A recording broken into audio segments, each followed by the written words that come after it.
There is a tiny gland buried deep in the center of your brain, no bigger than a grain of rice, that the ancient masters of Zen Buddhism called the seat of the soul. And Western neuroscience has been desperately trying to understand it for decades. Most people walk through their entire lives with this gland calcified, dormant, sealed shut like a vault. But the monks knew exactly how to crack it open. What happens when you do will change the way you experience reality forever. For thousands of years, spiritual traditions from the Zen Buddhist monasteries of Japan to the Taoist hermits of ancient China to the Vedic sages of India all pointed to the same location inside the human body. Not to the heart, not to the gut, but to a microscopic cone-shaped structure sitting precisely at the geometric center of your skull. They called it different names: the third eye, the inner light, the divine seed. But they were all describing the same biological organ, the pineal gland. Right now, as you read these words, your pineal gland is most likely producing only a fraction of its true capacity. And the reason is not mystical. The reason is modern life itself. The fluoride in the tap water you drink every day, the artificial blue light radiating from the screens you stare at before bed, the chronic stress hormones that flood your bloodstream when you scroll through the news, the electromagnetic noise of the modern world. All of these forces act like concrete being poured slowly over a living spring. They calcify the pineal gland, layer by layer, year by year, until the organ that should be your most powerful biological antenna becomes nothing more than a hardened, silent stone inside your head. But here is what they never taught you in school. Calcification is not permanent. The ancient Zen masters discovered methods preserved across centuries in monastery walls and sealed manuscripts that can dissolve that calcification, reactivate the gland, and restore the inner perception that is your biological birthright. Today, we are decoding those methods, not as mythology, not as spirituality, as applied neuroscience. Before we go deeper, I need you to do something right now. Go to the comments and type the following decree: I open my inner eye. Do it now. Write it before you forget. These are not just words. Every intention you set in writing creates a measurable shift in your reticular activating system, the filter that decides what your brain pays attention to. You are giving your nervous system a new directive. I open my inner eye. Now let us talk about what this gland actually does.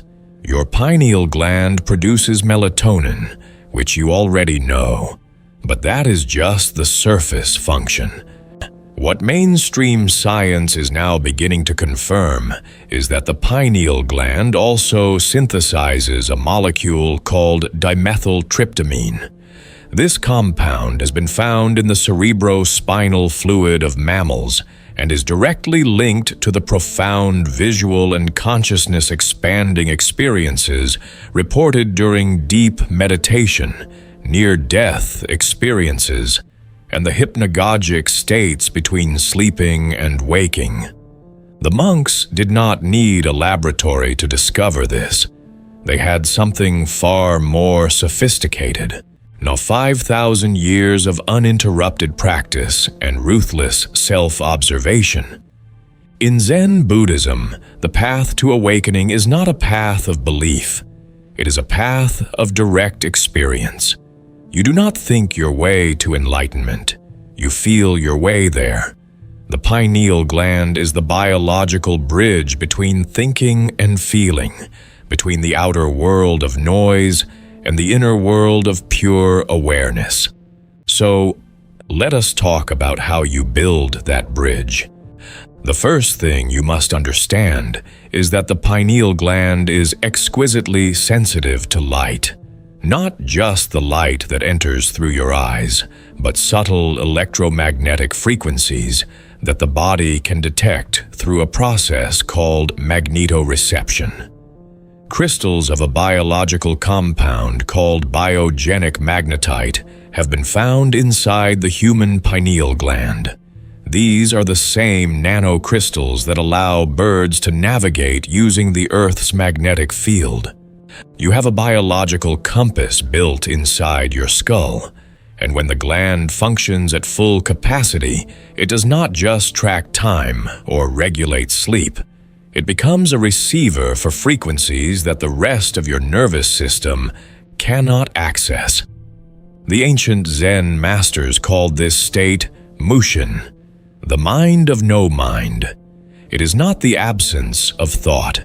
It is the presence of pure awareness behind thought. And learning to access mushin is the first key to activating what they called the inner eye. Here is the first practice. Pay close attention, because most people do this wrong. Find stillness. Not the stillness of someone trying to be still, which is its own form of agitation. True stillness, the kind of stillness that a mountain has. Sit or stand with your spine vertical, the crown of your head reaching toward the sky, the base of your spine sinking toward the earth. This alignment is not cosmetic. When your spine is vertical, and the flow of cerebrospinal fluid from the sacrum all the way up to the ventricles surrounding your brain is optimized. The pineal gland floats in this fluid. It bathes in it. When that fluid circulates freely, the gland receives the chemical signals it needs to begin its deepest work. Now, close your eyes. Rather than looking at the darkness behind your eyelids, shift your attention slightly upward and inward, not the muscles of your eyes, but the focus of your awareness itself. Imagine that there is a point of light sitting 1 centimeter behind the center of your forehead, about 3 centimeters above the bridge of your nose. This is the anatomical location of the third ventricle, the fluid-filled chamber directly adjacent to the pineal gland. You are not imagining anything supernatural. You are directing your attention toward a real biological structure. Hold your awareness there. Do not force it. Do not strain. The way you look at a star in the night sky is not by staring directly at it, because the moment you stare, it disappears. You look slightly to the side and let it enter your peripheral vision. The inner eye works the same way. You do not grasp at it. You allow it. Breathe slowly through your nose. Each inhale for a count of 4. Each hold for a count of 4. Each exhale for a count of 6. This breathing ratio activates the parasympathetic nervous system with greater force than almost any other pattern. It suppresses the release of cortisol and adrenaline. It shifts your brain from beta wave activity, the frantic buzzing of daily thinking, into alpha waves, the relaxed and receptive state. Alpha waves are the gateway frequency, the tuning fork that your pineal gland resonates with most powerfully. As you breathe and hold your inner gaze at that point of light behind your forehead, you may begin to notice something. A warmth, a pressure, perhaps a subtle pulsing or vibration. Do not analyze it. Do not label it. Just let it be there. What you are feeling is increased blood flow and bioelectrical activity in the prefrontal cortex and the midbrain region where the pineal gland sits. In neuroscience, this is called activation. In Zen, they call it kensho. A glimpse. Now let us go deeper. One of the most powerful and least understood methods for activating the pineal gland comes from a phenomenon documented in military sensory deprivation research since the 1950s. When the visual cortex is deprived of external light input for extended periods, it begins to generate its own internal light. The brain, starving for visual information, turns its attention inward. And what it sees, what it generates from its own bioluminescent processes, is often described as geometric patterns of light, pulsing fields of color, and a profound sense of expanded space. The Zen monks achieved this not through deprivation tanks, but through a practice called zazen, seated meditation performed in complete darkness during the hours between midnight and 3 in the morning. This window is not arbitrary. Modern chronobiology has confirmed that the pineal gland reaches its peak production of melatonin and dimethyltryptamine precisely during these hours. The monks were not being mystical. They were timing their practice to coincide with the peak chemical output of the most powerful endocrine gland in the brain. You do not have to sit in darkness from midnight to 3 in the morning, but understanding the principle gives you the ability to approximate it through other means. One of the most effective is what the Zen tradition calls trataka, gazing without blinking at a single point of candlelight in a dark room, typically for 10 to 20 minutes. As you hold your gaze, your visual cortex undergoes a specific kind of habituation. The contrast between the flame and the darkness becomes the only input, and the brain, forced into single-pointed focus, begins to quiet the default mode network, the part of your brain responsible for self-referential thinking, rumination, and future anxiety. The network that burns through your mental energy before you even get out of bed. When the default mode network goes quiet, something remarkable happens. Your brain waves drop from alpha into theta. Theta waves between 4 and 8 cycles per second are the same frequencies recorded in advanced meditators during states of deep insight, in shamans during visionary ceremonies, in Sufi mystics during whirling, and in Zen monks at the moment of enlightenment. The ancient masters had no electroencephalogram machines to verify this, but they had 10,000 hours of experiential data and the humility to follow where the practice led. And it always led to the same place, the inner light, the stillness behind stillness, what the Japanese masters called the original face. The third technique will feel counterintuitive. It requires you to make sound. The pineal gland is surrounded by fluid that is highly sensitive to vibration. D-specific acoustic frequencies have been shown in laboratory settings to produce measurable changes in the electrical activity of the brain and to stimulate the production of neurochemicals associated with altered states of consciousness. The ancient Zen tradition uses chanting, not singing, not melodic music, but the sustained vibration of specific vowel sounds and sacred syllables that send a resonance directly up through the bones of the skull into the cranial cavity. The most fundamental of these is the sound of the letter O, held as a single long tone.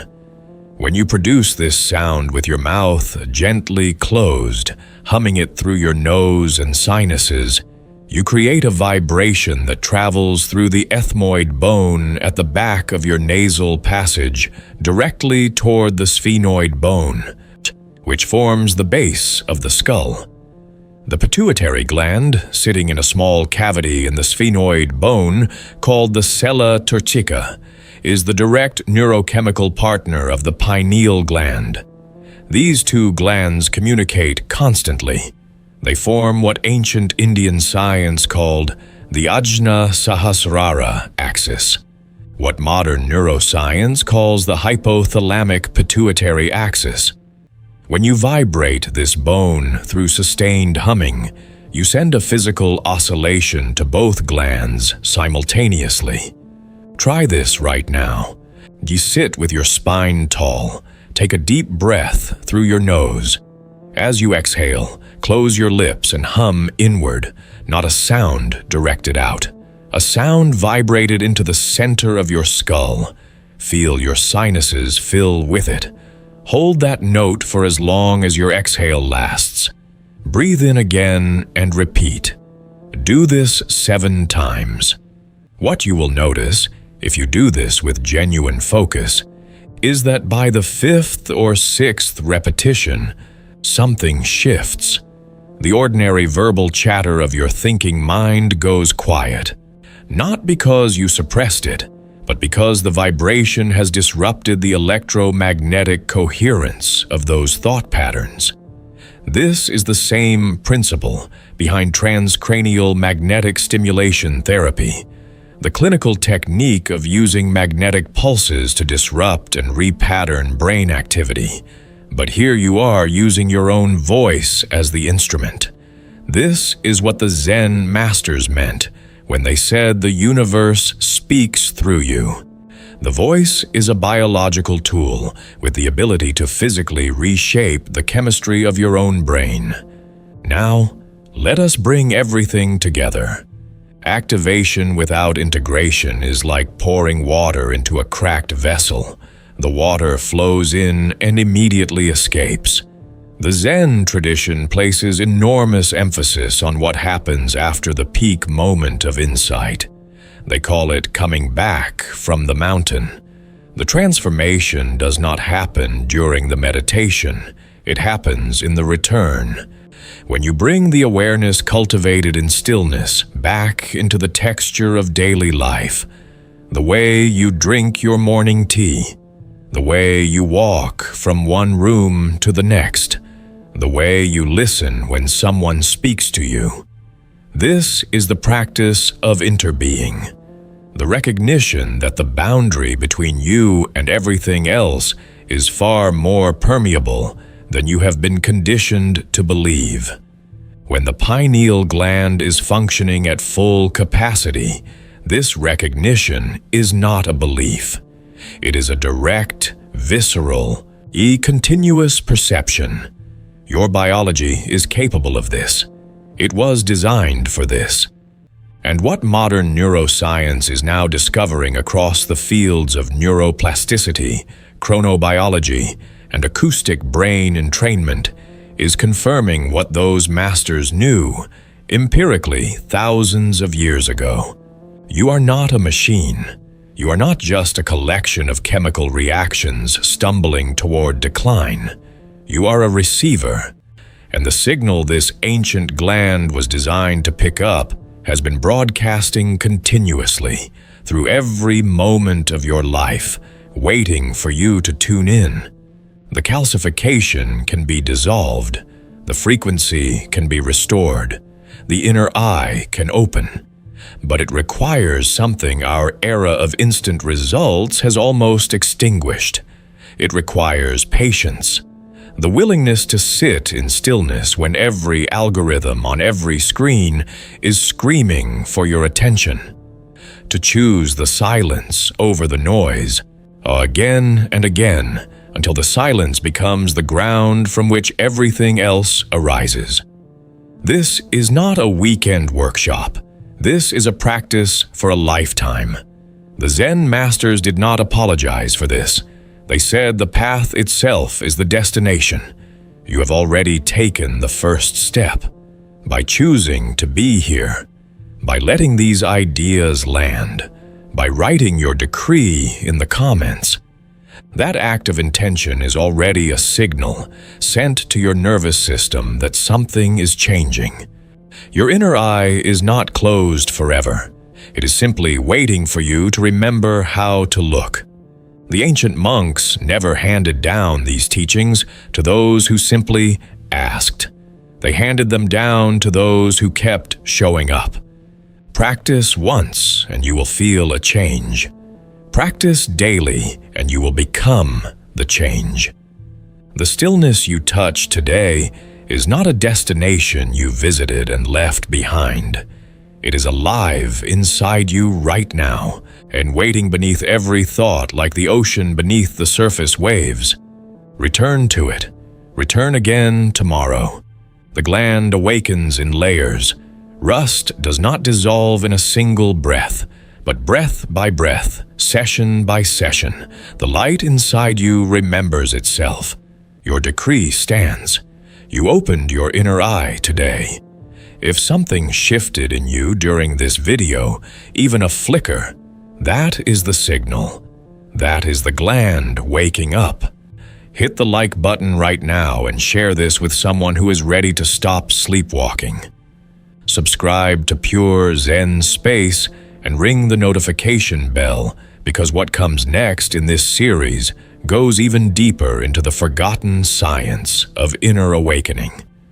The marrow washing techniques, the vagus nerve reset, the 9-breath activation method. None of it will reach you if you are not subscribed. Join this community of people choosing consciousness over comfort. We are just getting started.